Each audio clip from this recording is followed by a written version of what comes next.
Hello, Hofstra fans, and welcome to the first WB Mason Coaches Report of the 2021 season, or fall 2021 season, should I say. My name is Rachel Vogel, and today I am joined once again by the head women's soccer coach of the Hofstra Pride, Simon Riddiough. Coach, how are you doing today?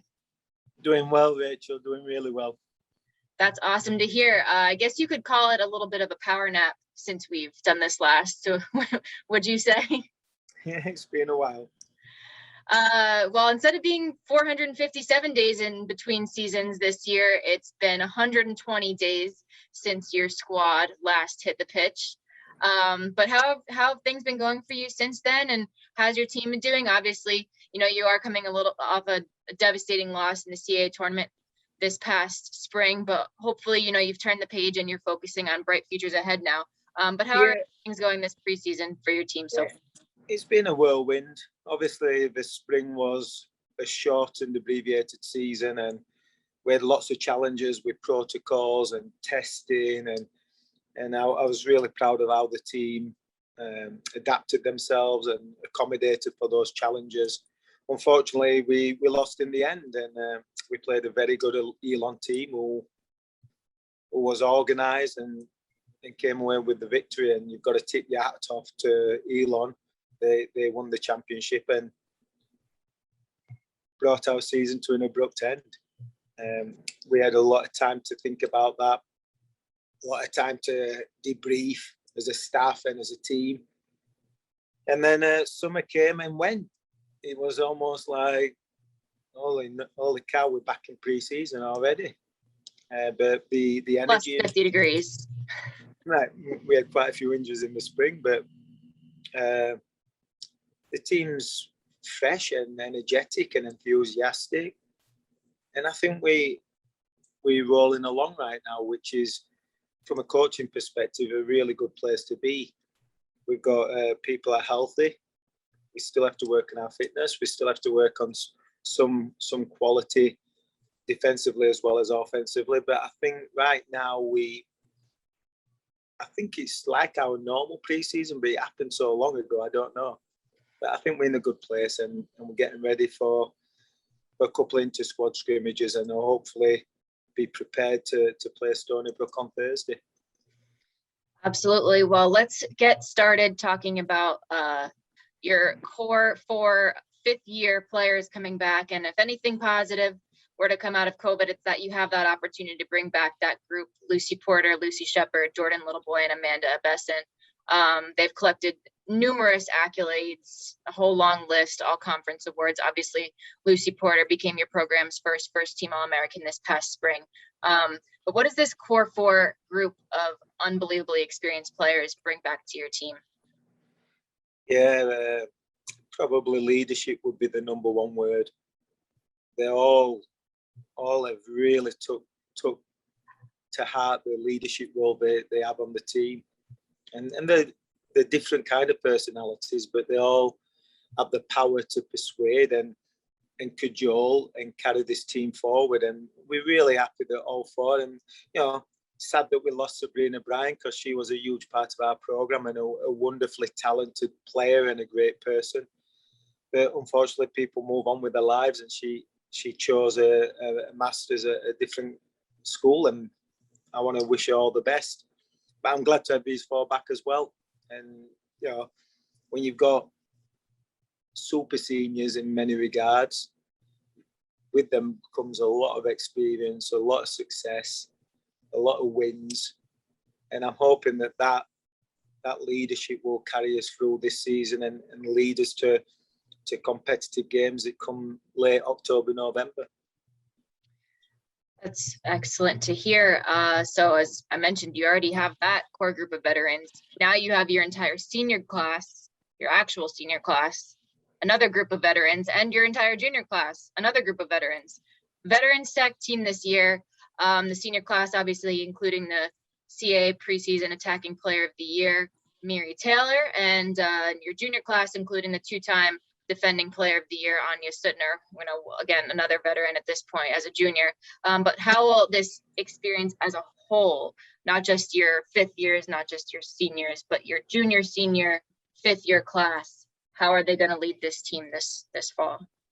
Yeah, it's unique, but with COVID occurring and allowing these experienced players to come back, other schools have the same situation, I'm sure. So everybody in our conference will be returning 2 or 3 super seniors. So the college landscape is going to be very different across the board.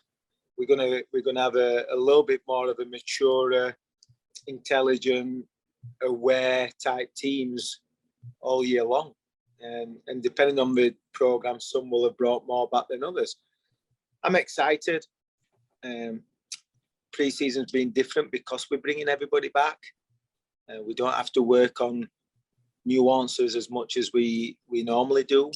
And we can kind of focus on little things which we don't have the opportunity in a regular pre-season to work on.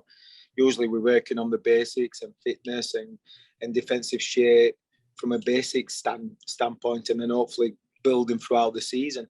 This year we don't have to. We can start building now and adding wrinkles in September rather than in October. So it's exciting. I think the coaching staff are really excited. I think the players are excited about what the future holds. And hopefully we can represent Hofstra as well as we have done the last 3 or 4 years. Let's hope so. I know a lot of the Hofstra community is very confident in that. But now let's briefly touch on your newcomers. And I'm not sure how brief this can be, as you have 9 newcomers this year, 8 freshmen, 1 transfer. We introduced the Hofstra community to them last week. But Coach, just give us a little bit of an inside look about which of your newcomers you may think make an immediate impact on your team. Yeah, we brought in quite a lot of players, some to make immediate impacts and others to develop and play a supporting role. The players so far who have really impressed were Georgia Brown, an English centre midfielder. She's come in and really played really well with a maturity beyond her years. Leah Iglesias is a local product from Cal Place, play for East Meadow Soccer Club. She's very dynamic and exciting to watch. Olivia Pierce is in the same mold as Leah, also from a local product from East Meadow originally. So then we've got a German international kid, and overall we've got a really good core of freshmen who we think potentially this class could be just as good as the class graduated now. We look back at that class, that senior class which you mentioned, which is a tremendous class. When they were freshmen, not all of them started their freshman year, and they developed into really quality players and quality people. And that's what we expect from this class, and that's what we try and engage and get the attitude amongst the team and the culture amongst the team to be that. We're not only trying to develop quality players, but also quality people. And to me, success comes hand in hand. And we're really happy with this freshman class. That's excellent to hear, Coach. Well, as you mentioned, season starts so soon. On Thursday evening, as you host Stony Brook in the season opener, under the lights, potentially back at the Hofstra Soccer Stadium, which you haven't experienced an under the lights game since 2019. Fans in the stands, rivalry matchup. It's really why you play the game, I guess. It's just one of those moments that's really going to be exciting. Very highly anticipated match. I know the team always looks forward to this contest for a number of reasons.